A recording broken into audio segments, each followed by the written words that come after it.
الحمد للہ رب العالمین والصلاة والسلام علی سید المرسلین اما بعد فاعوذ باللہ من الشیطان الرجیم بسم اللہ الرحمن الرحیم. پڑھیے الصلاة والسلام علیک یا رسول اللہ وعلی آلک واصحابک یا حبیب اللہ. الصلاة والسلام علیک یا نبی اللہ وعلی آلک واصحابک یا نور اللہ. پیارے پیارے اسلامی بھائیوں اور مدنی چینل کے ناظرین، درود پاک پڑھنے کے بے شمار فضائل و برکات ہیں. مصطفیٰ جان رحمت، شمع بزم ہدایت، نوشہ بزم جنت، پیکر جود و سخاوت، منبع علم و حکمت صلی اللہ تعالی علیہ وآلہ وسلم کا فرمان عالی شان ہے، جس کا مضمون ہے کہ جو کوئی شخص مجھ پر ایک بار درود پاک پڑھتا ہے، اللہ کریم اس پر اپنی 10 رحمتیں نازل فرماتا ہے. جو کوئی مجھ پر 10 بار درود پاک پڑھے، رب کریم اس پر 100 رحمتیں نازل فرماتا ہے. اور جو کوئی 100 بار درود پاک پڑھے، اس کی دونوں آنکھوں کے درمیان یہ لکھ دیا جاتا ہے کہ یہ بندہ نفاق اور دوزخ کی آگ سے بری ہے. اب بتائیے 100 بار درود پاک پڑھنے میں وقت ہی کتنا لگتا ہے؟ ہم اپنا بہت سارا وقت فضول باتوں میں، بعض اوقات موبائل فون پر گزار دیتے ہیں. اگر یہ وقت بچا کر ہم اس کو درود پاک میں صرف کر لیں، ہم سبھی تو چاہتے ہیں ہم پر رحمت الہی نازل ہوں، ہم سبھی تو چاہتے ہیں ہم مصیبتوں سے بچے رہیں. تو یہ سیکیورٹی اگر آپ چاہتے ہیں کہ خیر سے جائیں خیر سے آئیں. اب دیکھیں نا، آپ میں سے بہت سارے سفر کر کے آئے ہیں، پیچھے گھر والوں کو بھی فکر ہوگی کہ خیر سے رہیں، آپ بھی چاہتے ہوں گے گھر والے خیر سے رہیں. تو گھر والے بھی درود پڑھتے رہیں، ان پر بھی رحمتیں برستی رہیں گی، آپ بھی درود پڑھتے رہیں، آپ پر بھی رحمتیں برستی رہیں گی. ادھر بھی خیر رہے گی، ادھر بھی خیر رہے گی. تو پھر کیوں نہ خیر کے سمندر میں تیرتے رہیں اور درود پاک کا ورد کرتے رہیں. آئیے مل کر محبت کے ساتھ بآواز بلند درود پاک پڑھ لیں. صلو علی الحبیب صلی اللہ تعالی علی محمد صلی اللہ علیہ وسلم. 10 محرم الحرام کا دن اسلامی تاریخ میں، بلکہ یہ کہا جائے کہ دنیا کی تاریخ میں ایک بڑا ہسٹوریکل، بڑا تاریخی دن ہے. یہ ایک ایسا دن ہے کہ جس دن اتنے بڑے بڑے واقعات ہوئے ہیں کہ میں نہیں سمجھتا کہ کسی اور تاریخ کو، پرٹیکولر ڈے کو، کسی خاص دن اتنے بڑے بڑے واقعات کسی اور دن ہوئے ہوں. یقیناً ہم عاشقان صحابہ اور اہل بیت اس دن کو امام علی مقام، امام عرش مقام، امام حسین اور ان کے رفقا کے ساتھ جو ظلم کی داستان ہوئی کربلا کے میدان میں، اس بنا پر اسے یاد رکھتے ہیں. مگر اس کے علاوہ بھی اس دن بہت بڑے بڑے واقعات ہوئے. اگر میں یہ کہوں کہ حضرت آدم علیہ السلام سے لے کر آج تک جتنے بڑے واقعات 10 محرم کو ہوئے ہیں، شاید کسی اور دن نہیں ہوئے. آئیے میں اب اس کو کچھ تھوڑا سا آپ کے سامنے ایکسپلین کرتا ہوں، آپ کے سامنے بیان کرتا ہوں، آپ کو اندازہ ہو کہ یہ کتنا مبارک دن ہے. حضرت آدم علیہ السلام، ہم سب آدمی کہلاتے ہیں نا. آدمی کیوں کہلاتے ہیں؟ حضرت آدم کی اولاد ہونے کی وجہ سے. حضرت آدم کی پیدائش کب ہوئی؟ یعنی جب سے بنی نوع انسان کا سلسلہ شروع ہوا، وہ حضرت آدم سے شروع ہوا. تو حضرت آدم کی پیدائش کا جو دن تھا وہ 10 محرم الحرام کا دن تھا. دا برتھ ڈے آف سیدنا آدم علیہ نبینا علیہ السلام وہ کیا تھی؟ وہ 10 محرم الحرام. حضرت آدم کو جو جنت میں داخل کیا گیا وہ بھی 10 محرم الحرام کا دن تھا. حضرت آدم علیہ السلام کی زندگی کا ایک اور بڑا اہم دن تھا کہ جب آپ کی توبہ قبول کی گئی. تو حضرت آدم کی توبہ کے قبول ہونے والا دن بھی 10 محرم الحرام کا دن تھا. اچھا آگے چلتے ہیں. ہم کہتے ہیں جناب دنیا میں کون سی چیز کب بنی، بڑی بات ہوتی ہے، اس پر انوینشنز پر بات ہوتی ہے، ایجادات پر بات ہوتی ہے.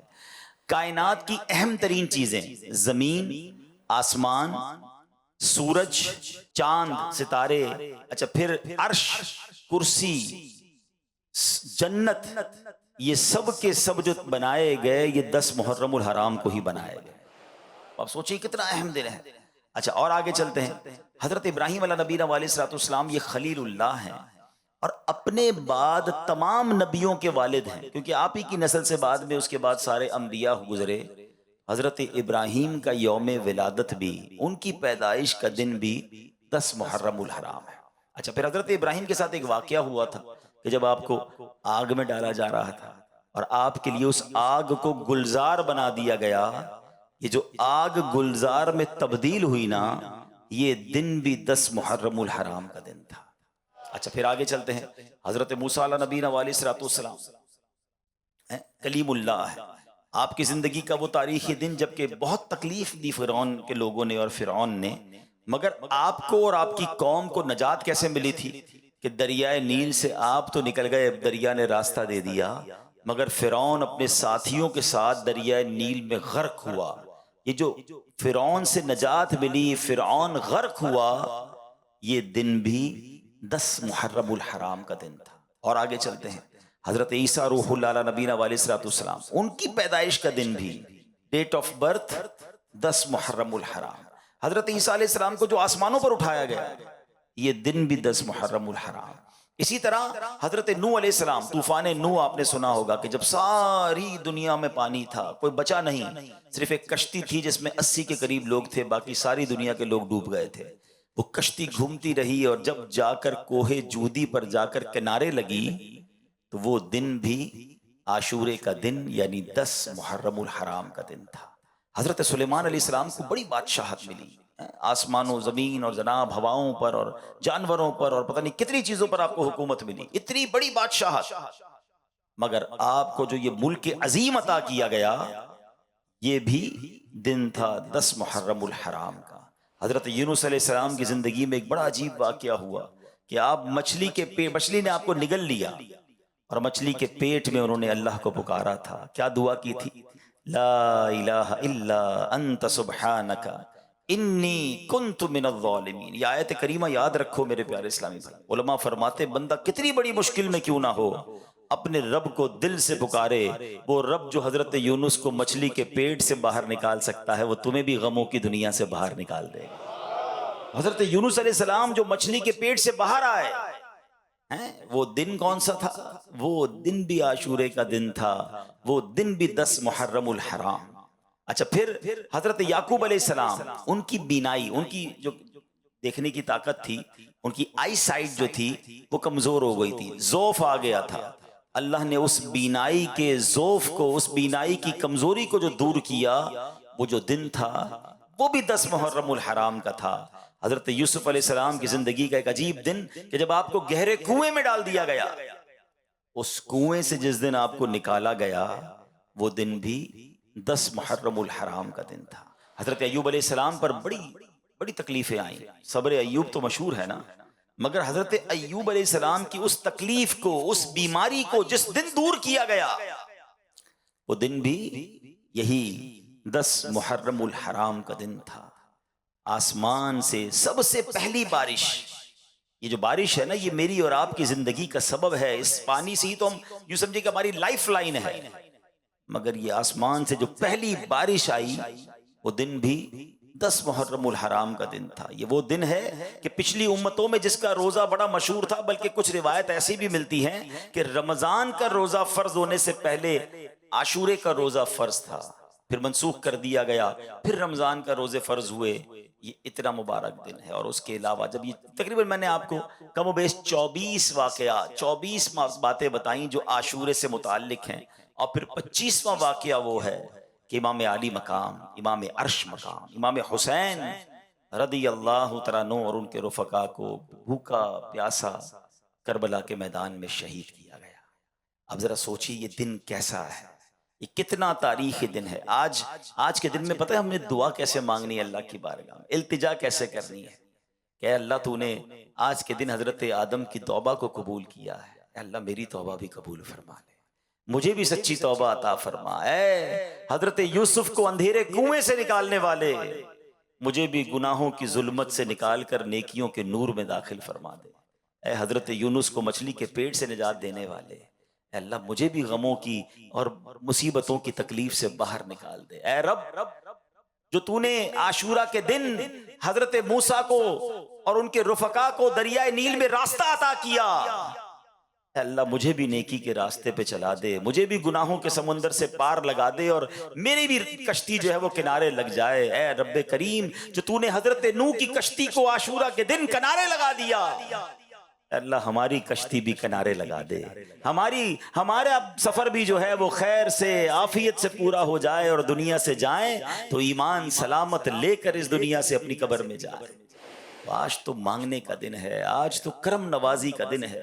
امام حسین اور ان کے رفقا کا وسیلہ پیش کر کے، شہدائے کربلا کی بات کر کے اللہ کی بارگاہ میں التجا کریں کہ اللہ ان قربانیوں کا واسطہ ہمیں بھی اپنے دین کی خاطر قبول فرما لے، ہمیں بھی مخلص مبلغ بنا دے۔ اللہ ہم سے بھی کوئی ایسی خدمت لے لے کہ ہم بھی تیرے دین کی خاطر کچھ ایسا کر جائیں کہ جب قیامت کے دن امام حسین سے ملاقات ہو تو ہم بھی عرض کر سکیں کہ حضور اپنے حصے کا چراغ جلا کر آیا ہوں، میں بھی آپ کے نانا جان کے دین کی کوئی خدمت کر کے آیا ہوں۔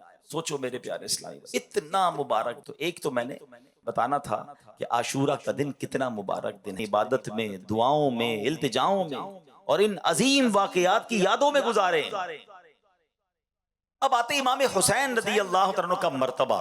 میں صرف دو تین باتیں جو میسج جو باتیں سیکھنی ہیں ہم کو اس واقعے سے، وہ عرض کرنے کی کوشش کرتا ہوں۔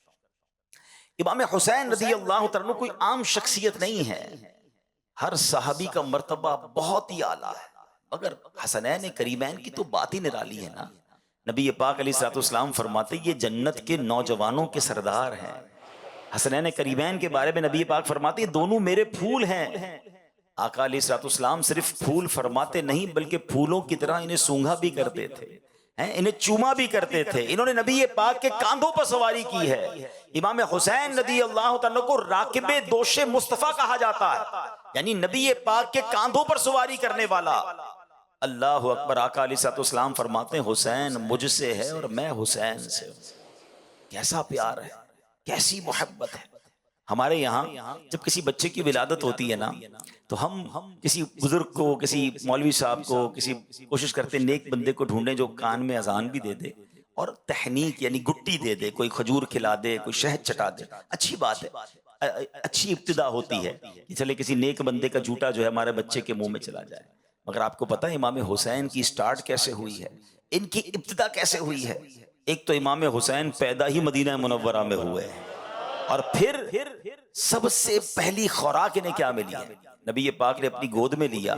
اچھا سرور کائنات علیہ الصلوۃ والسلام نے انہیں کوئی کھجور یا شہد نہیں چٹایا، پیارے آقا نے اپنی زبان مبارک امام حسین کے منہ میں دے دی۔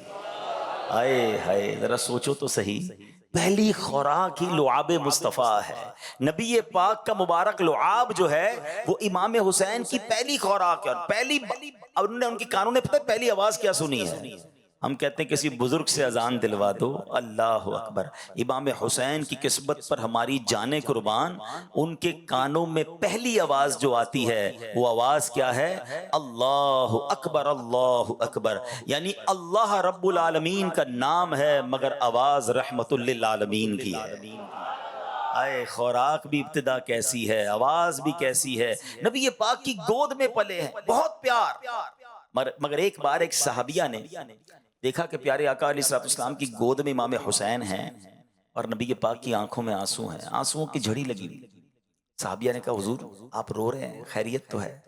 نبی پاک نے فرمایا جس کا مضمون ہے کہ ابھی ابھی جبریل امین میرے پاس آئے اور جبریل نے کہا کہ یا رسول اللہ صلی اللہ علیہ وسلم آپ کی امت آپ کے نواسے کو شہید کر دے گی، اور مجھے جو مقتل کی مٹی ہے یعنی جہاں امام حسین شہید کیے جائیں گے نا اس جگہ کی مٹی بھی دکھائی گئی۔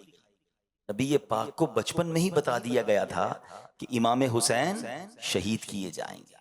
اچھا ایک بار مولا علی شیر خدا جو والد ہیں امام حسین، وہ کہیں کربلا کے قریب سے راستے میں مقام جنگ صفین کے دوران جا رہے تھے، جب فرات کا کنارہ آیا، کربلا کا مقام آیا، تو حضرت مولا علی نے یہ بھی بتا دیا کہ یہاں شہداء کے خیمے بندھیں گے، یہاں ان کے جو جسم اقدس ہیں شہید ہونے کے بعد ان کے بدن یہاں پر ہوں گے۔ یعنی ایک ایک چیز مولا علی کو معلوم تھی کہ کس کس طرح شہید کیے جائیں گے۔ اب ایک بڑا ریلیونٹ کوسچن ہے، بڑا کمال کا سوال ہے کہ جناب نبی پاک کو بھی پتا ہے، مولا علی کو بھی پتا ہے، دیگر صحابہ کو بھی پتا، یعنی مدینہ منورہ میں یہ خبر مشہور تھی کہ نواسۂ رسول جو ہیں یہ ایک وقت ایسا آئے گا جس میں شہید کر دیے جائیں گے۔ اب پیارے آقا کا مرتبہ یہ ہے کہ نبی پاک علیہ الصلوۃ والسلام تو اللہ کی بارگاہ میں ہاتھ اٹھائیں تو سورج واپس پلٹ آتا ہے، آپ اشارہ کریں تو چاند کے دو ٹکڑے ہو جاتے ہیں۔ بڑے بڑے پرابلم لے کر صحابہ آتے تھے اور آقا علیہ الصلوۃ والسلام دعا فرماتے، ان کی مشکل آسان ہو جاتی تھی۔ ٹوٹی پنڈلی لاتے تھے، نبی پاک پنڈلی جوڑ دیتے، نکلی آنکھ لاتے تھے، میرے آقا لعاب دہن لگا کر آنکھ واپس لگاتے تو آنکھ روشن ہو جایا کرتی۔ ارے کون سا معاملہ تھا جو صحابہ نبی پاک سے عرض نہ کرتے؟ صحابہ کا یہ عقیدہ تھا کہ واہ کیا جود و کرم ہے شہ بطحا تیرا، نہیں سنتا ہی نہیں مانگنے والا تیرا۔ مگر سوال یہ ہے کہ نبی پاک نے دعا کیوں نہیں کی کہ یا اللہ حسین سے مجھے بڑی محبت ہے، میرا نواسا ہے، اے اللہ میں اس سے بہت پیار کرتا ہوں، اس سے کربلا کا امتحان ٹال دے، اے اللہ اس سے شہید ہونے سے بچا لے، اے اللہ اس پر ظلم ہونے سے بچا لے۔ نبی پاک نے تو دعا نہیں کی۔ اچھا مولا علی آ جاتے کہ یا رسول اللہ آپ کو حسین سے بڑا پیار ہے، آپ اس کے لیے دعا کر دیں۔ ارے ماں تو اور بچے سے پیار کرتی ہے نا، بی بی فاطمہ خاتون جنت رضی اللہ تعالیٰ عنہا عرض کرتی کہ بابا جان حسین کے لیے دعا کر دیں کہ اللہ وہ امتحان ٹال دے۔ کسی نے بھی دعا نہیں کی، کیوں؟ یہ بڑا سوال بنتا ہے نا۔ ایوری بڈی نوز، سب کو پتا تھا، مگر دعا نہیں ہو رہی ہے۔ اس کا مطلب کیا تھا کہ سب کو معلوم تھا مگر سب امتحان کے لیے تیار تھے، سب اپنے بچے کو پال رہے تھے مگر اس امتحان کے لیے تیار کر رہے تھے۔ اللہ اکبر، یہ بات سیکھنی ہے کربلا کے اس واقعے سے۔ ہر بار عاشورہ آتا ہے، ہر بار ہم جناب واقعہ کربلا سنتے، فرق کیا آتا ہے ہمارے اندر؟ آج یہ میسج لے کر جاؤ کہ زباں پر شکوے رنجو علم لایا نہیں کرتے، زباں پر شکوے رنجو علم لایا نہیں کرتے، نبی کے نام لیوا غم سے گھبرایا نہیں کرتے۔ مشکلیں آئیں گی، پریشانیاں آئیں گی، زندگی کی جو گاڑی ہے نا وہ مسائل کے پہیوں پہ چلتی ہے۔ ہاں بیماریاں بھی آئیں گی، قرضہ بھی آ جائے گا، اور یہ بات ایسا نہیں کہ میں کہہ رہا ہوں، یہ تو قرآن نے اناؤنسمنٹ کیا ہوا ہے۔ ہمارا ایک اور پرابلم ہے نا، ہم قرآن پڑھتے نہیں ہیں، اور پڑھیں تو سمجھتے نہیں ہیں، ورنہ قرآن پاک نے تو واضح اعلان کیا گیا ہے۔ کیا فرمایا قرآن نے؟ وَلَنَبْلُوَنَّكُمْ بِشَيْءٍ مِّنَ الْخَوْفِ وَالْجُوعِ وَنَقْصٍ مِّنَ الْأَمْوَالِ وَالْأَنفُسِ وَالثَّمَرَاتِ وَبَشِّرِ الصَّابِرِينَ الَّذِينَ إِذَا أَصَابَتْهُمْ مُصِيبَةٌ قَالُوا إِنَّا لِلَّهِ وَإِنَّا إِلَيْهِ رَاجِعُونَ۔ قرآن نے تو پہلے سے لسٹ بھی دے دی ہے، وَلَنَبْلُوَنَّكُمْ، ہم ان قریب تمہیں آزمائیں گے۔ کن کن چیزوں سے وہ لسٹ بھی دے دی، من الخوف والجوع، خوف، تمہیں خوف آئے گا، دشمنیاں ہو جاتی ہیں نا، بعض اوقات ڈر لگ رہا ہوتا ہے، خوف بھی آئے گا، جوع بھوک آئے گی، تنگی ہو جائے گی۔ آج کل کئی لوگ کہتے ہیں مہنگائی ہے، پورا نہیں ہو رہا، کھانا پراپر نہیں مل رہا، یہ آزمائش قرآن نے پہلے بتایا آئے گی۔ پھر فرمایا کہ تمہارے مال کم ہوں گے، تمہارے جسموں میں پرابلم آئے گی، بیماریاں آئیں گی، تمہارے پھل خراب ہو جائیں گے، مگر ان چیزوں سے جو نکل گیا، جو صبر کرے گا، وَبَشِّرِ الصَّابِرِينَ، خوشخبری ہے صبر والوں کے لیے۔ الَّذِينَ إِذَا أَصَابَتْهُمْ مُصِیبَہ، جب مصیبت پہ گرفتار ہوتے ہیں تو کیا کہتے ہیں؟ قَالُوا إِنَّا لِلَّهِ وَإِنَّا إِلَيْهِ رَاجِعُونَ، ہم اللہ ہی کا مال ہے، اللہ ہی کی طرف لوٹنا ہے۔ تو یہ ہے صبر والوں کا کام۔ تو اے میرے پیارے اسلامی بھائیوں، امام حسین کی شہادت کی خبر سب کو معلوم تھی، مگر کسی نے اس سے ڈینائی نہیں کیا، امتحان کے لیے تیار ہوئے۔ آج ہم پر چھوٹا سا امتحان آ جائے، کوئی بیماری آ جائے، سر میں درد پورے علاقے کو پتا ہے، پیٹ میں درد پورے محلے کو پتا ہے، تھوڑا سا نقصان ہو گیا پوری مارکیٹ کو پتا ہے، سب کو بتانا ہے۔ اچھا ایک تو بتانا نہیں ہے، بعض اوقات تو انداز بھی بڑا عجیب و غریب، کمپلین والا، پتہ نہیں کیا ہو گیا ہے، میری مشکلیں ختم ہی نہیں ہوتی ہیں، میرا قصور کیا ہے مجھے پتا نہیں۔ ارے سراپا قصور ہو کر ہم کہتے ہیں کہ قصور پتا نہیں، صبر کدھر گیا؟ کیا معاذ اللہ کربلا والوں کا کوئی قصور تھا؟ ارے اللہ والے آزمائے جاتے ہیں، ہمیں تو تیار ہو جانا چاہیے کہ ریڈی ہو جاؤ، امتحان آ گیا ہے اور اب مجھے فیل نہیں ہونا ہے، مجھے پاس ہونا ہے۔ اچھا باتیں تو ہم سارے ہی کرتے ہیں صبر کی، کچھ لوگ ہوتے ہیں پورے علاقے کو، پورے شہر کو بتا دیا اور اب کہتے ہیں بس بھائی کیا کروں، اب تو صبر ہی کر رہا ہوں۔ اب آپ صبر نہیں کر رہے، آپ نے بے صبری کر دی، آپ کا ثواب چلا گیا جناب۔ مزہ یہ ہے کہ میں جانوں میرا رب جانے، کسی کو پتہ بھی نہ چلے۔ صبر جمیل کی تعریف بھی یہی ہے کہ بندہ مصیبت میں ہو اور سامنے والے کو پتہ ہی نہ چلے کہ اس کو کتنا بڑا دکھ ہے، نہ چہرے سے پتہ چلے نہ انداز سے پتہ چلے. وہ نعت کا شعر ہے نا، کسی کا احسان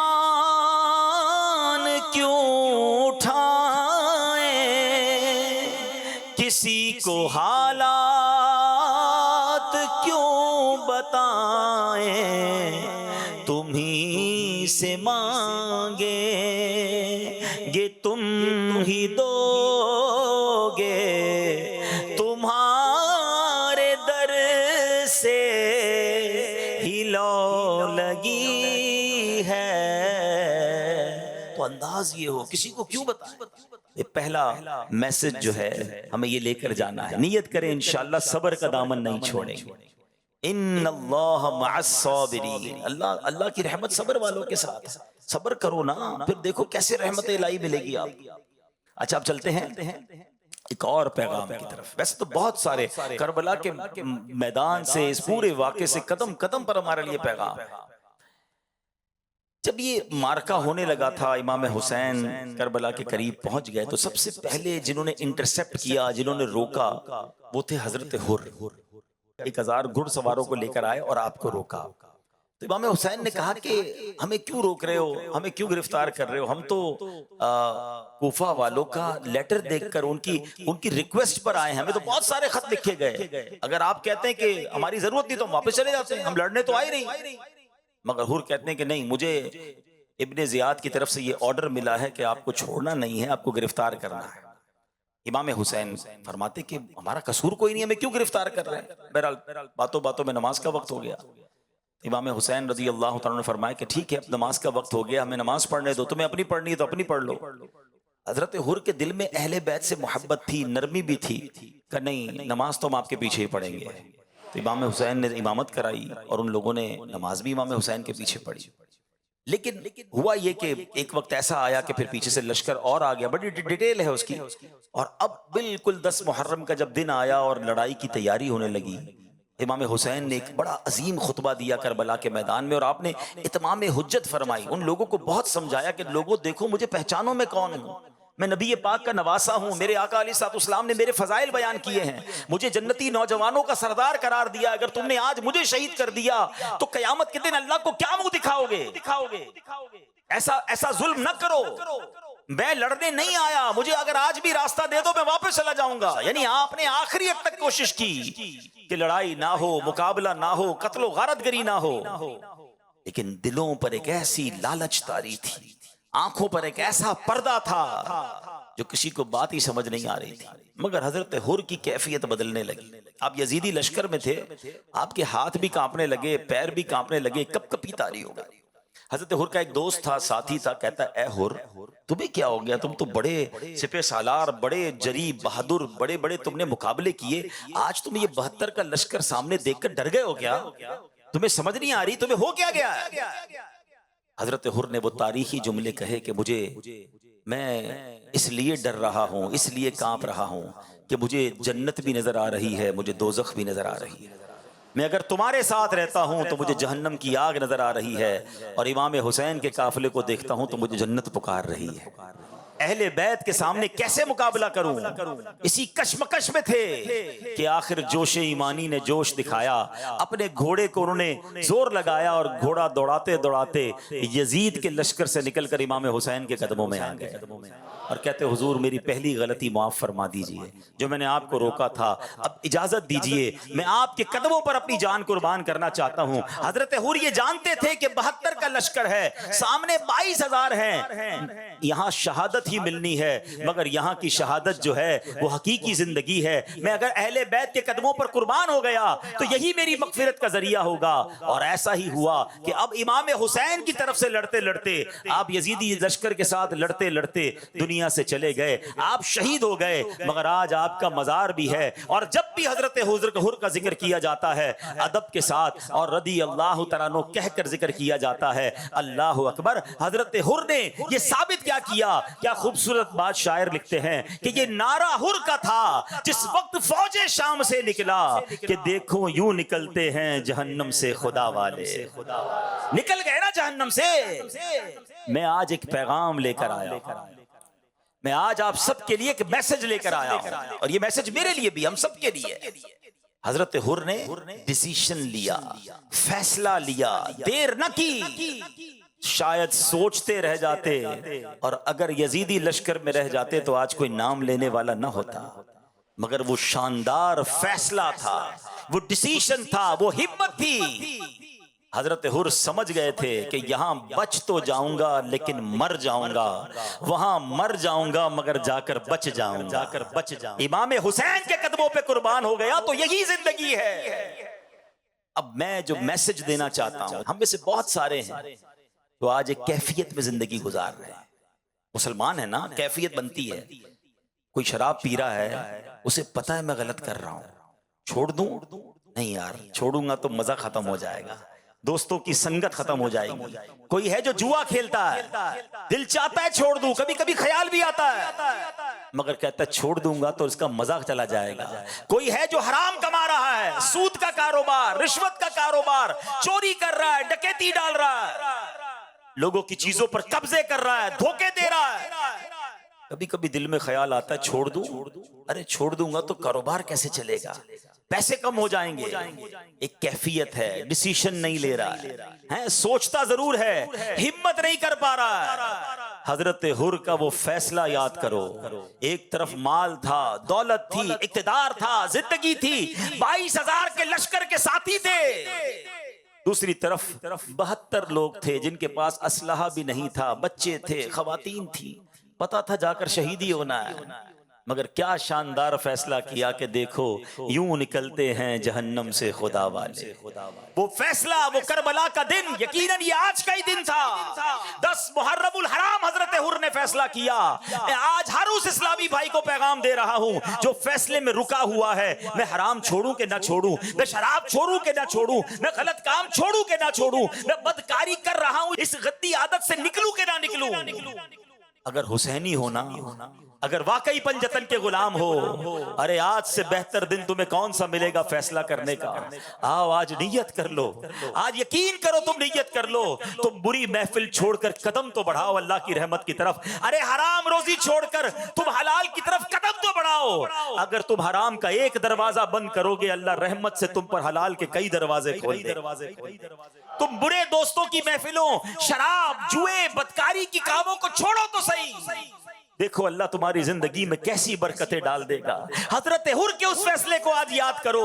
ہمیں بھی جہنم کے ان کاموں سے نکل کر حسینی قافلے کی طرف قدم بڑھانا ہے. ارے حسینی قافلے والے نمازی تھے, حسینی قافلے والے تلاوت کرتے تھے, وہ لوگ تو اللہ کی عبادت کرتے تھے. وہ رنگ رلیاں منانے والے, وہ ناچ گانے والے, وہ شراب پینے والے نہیں تھے. ارے ہاں یہ کام تو یزیدی کرتے تھے. ایک طرف تو میں کہوں میں پنجتن کا غلام ہوں, دوسری طرف بری محفلوں میں, گندے کاموں میں ملوث. شراب پینے والا پنجتن کا غلام کیسے ہو سکتا ہے؟ نشہ کرنے والا امام حسین کا غلام کیسے ہو سکتا ہے؟ بدکاری کرنے والا, جوا کھیلنے والا, گندی باتیں کرنے والا, جھوٹ بولنے والا نہیں, حسینی ایسا نہیں ہوتا. ارے اگر پنجتن سے محبت ہے تو پریکٹیکل اس کا ثبوت دو. امام حسین رضی اللہ عنہ کو پتہ عبادت سے کتنی محبت تھی. حضرت عباس رضی اللہ عنہ سے یہ جو لڑائی ہے, یہ جو مارکہ ہے, کیا ایک دن ڈیلے ہو سکتا ہے؟ کیا مجھے ایک رات مل سکتی ہے؟ وہ رات کیا کرنا تھا؟ کوئی وصیت لکھنی تھی, کوئی فیملی کے ساتھ ٹائم گزارنا تھا. امام حسین کہتے ہیں میں چاہتا ہوں ایک رات جی بھر کے رب کی عبادت کر لوں, کچھ سجدے کر لوں, کچھ تلاوت کر لوں, کچھ ذکر کر لوں. آئے ہائے, یہ ہے حسینی طریقہ. اے میرے پیارے اسلامی بھائی, 9 محرم اور 10 محرم کی جو درمیانی رات تھی نا, حسینی خیموں میں تلاوت تھی, ذکر تھا, دعائیں تھیں, اور یزیدی خیموں میں ناچ تھا, گانے تھے, شراب تھے. اب میں اور آپ سوچیں ہماری راتیں کیسے گزرتی ہیں. مبارک ہو اسے جو عشاء پڑھ کر باوضو, کبھی کبھی تو صلاۃ التوبہ بھی پڑھ کر, سورہ ملک پڑھ کر سوتا ہے کہ میں سو جاؤں یا مصطفیٰ کہتے کہتے, کھلے آنکھ صلی اللہ کہتے کہتے. بہت اچھی رات ہے تمہاری, تمہارا یہ انداز, یہ حسینی طریقہ ہے. مگر وہ شخص جو رات گندی چیزیں دیکھ کر، فلمیں ڈرامے دیکھ کر، معاذ اللہ شراب پی کر، بے حیا دوستوں میں بیٹھ کر، اور عشاء بھی نہیں پڑھی، سویا تو فجر بھی نہیں پڑھی، کیا یہ یزیدی طریقہ نہیں؟ آؤ میرے پیارے اسلامی بھائیوں، اگر واقعی محبت ہے نا پنجتن پاک سے، اور یہ محبت ہمارے ایمان کا تقاضا ہے، نبی پاک فرماتے ہیں، اللہ کی بارگاہ میں عرض کرتے ہیں کہ یا اللہ میں ان سے محبت، حسین سے محبت کرتا ہوں، حسن سے محبت کرتا ہوں، جو ان سے محبت کرے مولا تو بھی ان سے محبت فرما۔ تو ان سے محبت تو ہمارے ایمان کا تقاضا ہے۔ تو آؤ نیت کریں، جس کی پکی سچی نیت بنتی ہونا، پکی سچی وہ نیت کریں، ہاتھ اٹھائے کہ انشاءاللہ آج کے بعد ہماری کوئی نماز قضا نہیں ہوگی۔ اگر کوئی حرام روزی کما رہا ہے، میرا کوئی بھائی شراب پی رہا ہے، میرا کوئی بھائی نشہ کر رہا ہے، اگر کوئی بھائی غلط کاموں میں ملوث ہے، ارے تمہیں سب پتا ہے تم کیا غلط کر رہے ہو، مجھے بھی پتا ہے، آؤ آج نیت کر لیتے ہیں کہ اگر پنجتن پاک سے محبت ہے تو سچی غلامی یہ ہے کہ ان برے کاموں کو چھوڑ کر حضرت حر کیسے چل پڑے تھے، ہائے ہائے، جہنمی لشکر سے نکلے اور جنتی لشکر میں داخل ہو گئے۔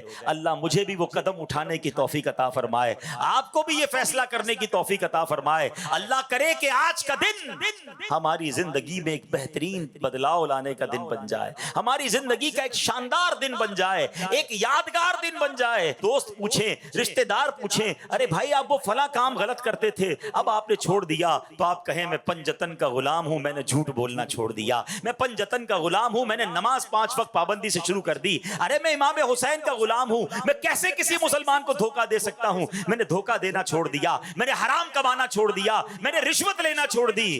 آؤ میرے پیارے اسلامی بھائیوں، آج اس حضرت حر کے قدم کو یاد کرتے ہوئے آپ بھی قدم اٹھائیے، نیکی کی طرف آگے بڑھ جائیے، پھر دیکھیں کیسا فیضان پنجتن نصیب ہوتا ہے، فیضان اہل بیت کیسا نصیب ہوتا ہے۔ الحمدللہ یہی دعوت اسلامی کا پیغام ہے کہ اب آ ہی گئے ہیں تو بدل کر جائیں، دعوت اسلامی کے عالمی مدنی مرکز میں آئے ہیں، گناہوں کی عادت سے سچی توبہ کر کے جائیں۔ آج بہترین فیصلہ کر لیجئے، رب کریم سے دعا کرتا ہوں، اے اللہ عاشورے کا دن بڑا مبارک دن ہے، اے رب کریم تو نے آج ہی کے دن حضرت یوسف کو اندھیرے کنویں سے نکالا تھا، اے اللہ ہم بھی گناہوں کے گہرے کنویں میں غرق ہو گئے ہیں، اے پروردگار ہمیں ان اندھیرے کنویں سے باہر نکال دے، اے حضرت موسیٰ کو دریائے نیل کے ذریعے راستہ دینے والے، اے اللہ ہمیں بھی ایسے راستے پر چلا دے جو جنت کا راستہ ہے۔ اے رب کریم تو نے حضرت یونس کو عاشورہ کے دن مچھلی کے پیٹ کے اندھیرے سے باہر نکالا تھا، پروردگار ہم تجھ سے التجا کرتے ہیں کہ آج ہمیں برائیوں کے اندھیرے سے نکال کر نیکیوں کے راستے پہ چلا دے۔ خدا کی قسم سچے دل سے مانگو، وہ رب ضرور مدد فرمائے گا، اس کی رحمت ضرور شامل حال ہوگی اور ہم بھی اچھے انسان بن جائیں گے۔ اللہ مجھے بھی اور آپ کو بھی امام حسین کے نقش قدم پر چلنے کی توفیق عطا فرمائے، اپنے پسندیدہ بندوں میں ہمیں شامل فرما لے۔ الحمدللہ اس کو پریکٹیکل کرنے کے لیے دعوت اسلامی کے مدنی قافلوں میں سفر اپنا معمول بنائیے، اپنے اچھے دوست بنا لیجئے، اس ماحول والے دوست بنا لیجئے تاکہ کبھی لیفٹ رائٹ ہو جائیں، کبھی نمازوں میں سستی ہو، کبھی گناہوں کی طرف جانے لگے تو اچھے دوست ہوں گے تو پکڑ کے مسجد میں لے آئیں گے، یاد دلا کر اجتماع میں لے آئیں گے۔ اگر ایسے دوست رکھے کہ نماز پڑھیں تو مذاق اڑائیں، اجتماع میں جائیں تو ہماری تفریح لیں، ایسے دوست ہمیں نہیں چاہیے۔ نیک بننا ہے تو نیک دوست بھی بنانے ہوں گے۔ اللہ تعالی ہمیں اچھے اور نیک دوست بھی نصیب فرمائے، آمین بجاہ النبی الامین صلی اللہ تعالی علیہ وسلم۔ صلو علی الحبیب صلی اللہ تعالی علی محمد صلی اللہ علیہ وسلم۔ الحمدللہ رب العالمین والصلاة والسلام على سید الانبیاء والمرسلین۔ اللہم ربنا آتنا فی الدنیا حسنة وفی الآخرة حسنة وقنا عذاب النار۔ رب یسر ولا تعسر وتمم لنا بالخیر یا فتاح وبک نستعین یا اول الاولین یا آخر الاخرین یا ذا القوة المتین یا راحم المساکین یا ارحم الراحمین، ارحمنا نحن الفقراء والمساکین، ارحمنا نحن الفقراء والمساکین یا رب البیت الطف فیما قضیت وابدل العسر یسر یا اللہ، اخرجنا یا اللہ من الظلمات الی النور۔ اے رب کریم ہم سب کا جمع ہونا اپنی بارگاہ میں قبول فرما، اے اللہ ہمیں حسینی طریقے پر زندگی گزارنے کی توفیق عطا فرما، گناہوں والی زندگی سے ہم سب کی جان چھڑا دے، ہماری ہمارے ماں باپ کی، نبی پاک علیہ السلام کی ساری امت کی بخشش فرما، ہمیں دعوت اسلامی کی مدنی ماحول پر استقامت نصیب فرما۔ جتنے ہاتھ اٹھے ہیں مالک، بڑے دور دور سے تیرے بندے آئے ہیں، بڑی امیدیں لیے آئے ہیں، کوئی بیمار آیا ہے، کوئی بیمار کا نمائندہ آیا ہوگا، کوئی قرضے میں ڈوبا آیا ہے، کوئی بے روزگار آیا ہے، کوئی بے اولاد آیا ہے، کوئی اولاد کی وجہ سے پریشان آیا ہے۔ اے اللہ تجھ سے نہ کہیں تو کس سے کہیں؟ سب کی جھولیاں بھر دے، سب کی اے اللہ مرادیں پوری کر دے۔ اے اللہ گھر لوٹنے سے پہلے پہلے ہمیں خوشخبری عطا کر دے۔ اے اللہ ہمارے کئی مسائل تو ایسے ہیں جس کے بارے میں لوگ کہتے ہیں بڑا مشکل ہے، بہت بڑا مسئلہ ہے، یہ آسان نہیں ہے، یہ نہیں حل ہو سکتا۔ اللہ لوگ کہتے ہیں نا، ہمارا ایمان ہے انک علی کل شیء قدیر، اللہ تو جو چاہے اس پر قادر ہے۔ آج ہمیں اپنی قدرت کا نظارہ دکھا دے، اے اللہ ہماری مشکل آسان کر دے، پریشانی دور فرما دے، جس خوشخبری کا انتظار ہے وہ ہم سب کو عطا کر دے۔ اے اللہ حرمین طیبین کی بار بار حاضریاں ہمارا مقدر فرما دے، حج اور عمرے کی سعادت نصیب فرما، مدینہ منورہ کی حاضریاں نصیب فرما، بیماروں کو شفا دے دے، قرض داروں کے قرضے اتر جائیں، بے اولادوں کو نیک اور صالح اولاد دے دے۔ اے اللہ جو روٹھے ہیں ان کو منا دے، جو بچھڑے ہیں ان کو ملا دے، خوشحالی عطا کر دے، برکت عطا کر دے۔ اے اللہ حضرت یونس نے جو مچھلی کے پیٹ میں اندھیرے میں تجھے پکارا تھا، آج انہی کی ادا کو ادا کر کے ہم تجھے پکارتے ہیں۔ لا الہ الا انت سبحانک انی کنت من الظالمین، لا الہ الا انت سبحانک انی کنت من الظالمین، لا الہ الا انت سبحانک انی کنت من الظالمین۔ اے رب کریم اس پکار، اس دعا کا واسطہ ہماری زندگی میں بھی غموں کی رات کو ختم کر دے، خوشیوں کی صبح عطا کر دے، سکھ کی صبح عطا کر دے، نیکیوں والی صبح عطا کر دے، صبح طیبہ عطا کر دے۔ اے اللہ آج کا دن ہماری زندگی کا تاریخی دن بنا دے، ہماری زندگی میں بہترین بدلاؤ کا دن بنا دے۔ ہم سدھرنا چاہتے ہیں، ہمت کرتے ہیں مالک، مگر شیطان پھر دبا لیتا ہے، پھر ڈال دیتا ہے گناہوں میں۔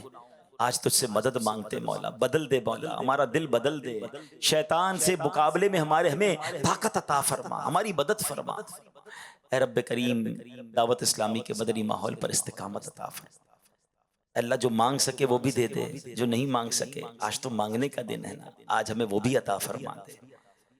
اللہم ربی یسر ولا تعسر وتمم لنا بالخیر یا فتاح وبک نستعین وافوض امری الی اللہ ان اللہ بصیر بالعباد ببرکۃ ان اللہ وملائکتہ یصلون علی النبی یا ایھا الذین آمنوا صلوا علیہ وسلموا تسلیما اللہم صل علی سیدنا ومولانا محمد طب القلوب ودوائها وعافیت الابدان وشفائها ونور الابصار وضیائها وعلی آلہ وصحبہ وبارک وسلم۔